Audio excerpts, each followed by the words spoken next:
Okay, let's break down the parts of a slide. I'm using this slide as an example. I find it overwhelming to think about creating a new slide from scratch, starting with a blank white slide.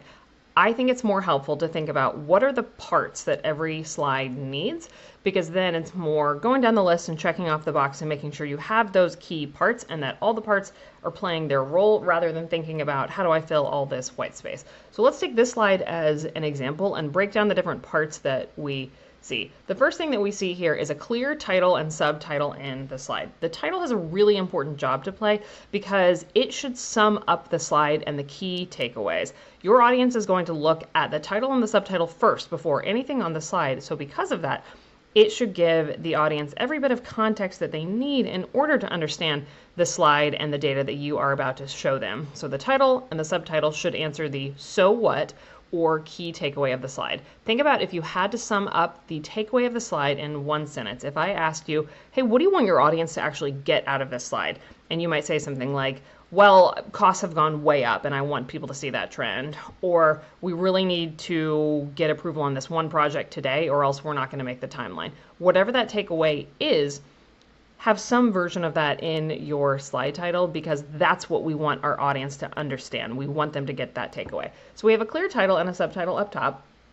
Most slides have some kind of a visual, especially if we're talking about more data-centric presentations. There's hopefully going to be some kind of a data visualization. If we are sharing data with our audience, data is much more efficiently and effectively shared if it's in a data visualization rather than something like a screen cap of an Excel spreadsheet or a data table. That's a lot of work for an audience to read all that information, whereas a visualization helps them to see a trend very quickly. So we have a central visual, and then at the bottom we have what's called a kicker line. It's just another takeaway, just another line to explain what's going on with the data and what it is that you want the audience to take away. So again, we have three main parts of this slide, and only those top two are absolute essentials: a strong title and subtitle, then a main visual of some kind. This isn't always going to be data or charts and graphs. It could be bullets or icons or photography or a video or whatever, but we have some kind of a visual. And then this slide happens to have a kicker line at the bottom that helps drive home the main point.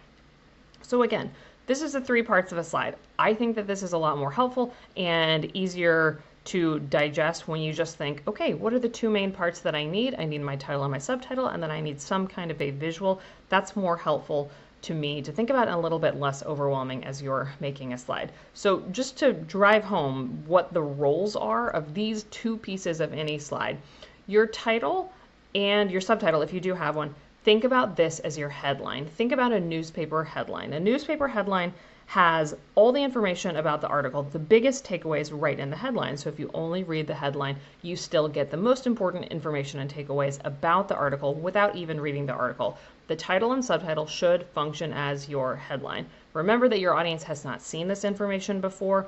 They do not know the takeaways. They do not know what you are hoping that they get out of it. So use your title and subtitle to drive home what it is that you want them to get out of this. You can be conversational. It doesn't have to be overly formal. You don't have to go on thesaurus.com and find fancy words like I used to when I would do this. A conversational, direct title and subtitle should help the audience understand what the intended takeaway is. Then you have your central visual. Essentially, whatever it is that you said in your headline, this is your proof of that. So maybe it's the data, maybe it is some type of other visual photography or whatever, but this is the proof and illustration of that headline. Remember that slides are a visual medium, so let's use the slides to show those visuals and make sure that we're illustrating whatever we said in the title and subtitle.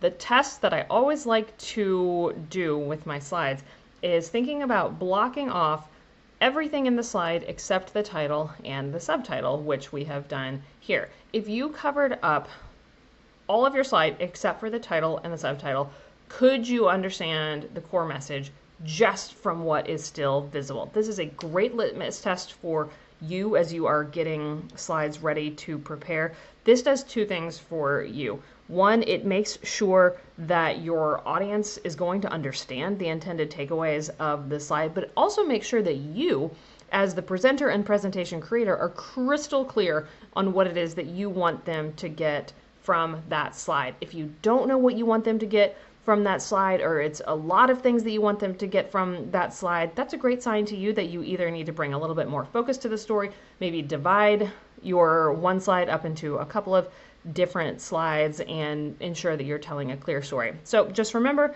that the parts of any slide are a clear title and subtitle and a clear central visual. Make sure that you're clear on the takeaway of the slide, and your audience will be too.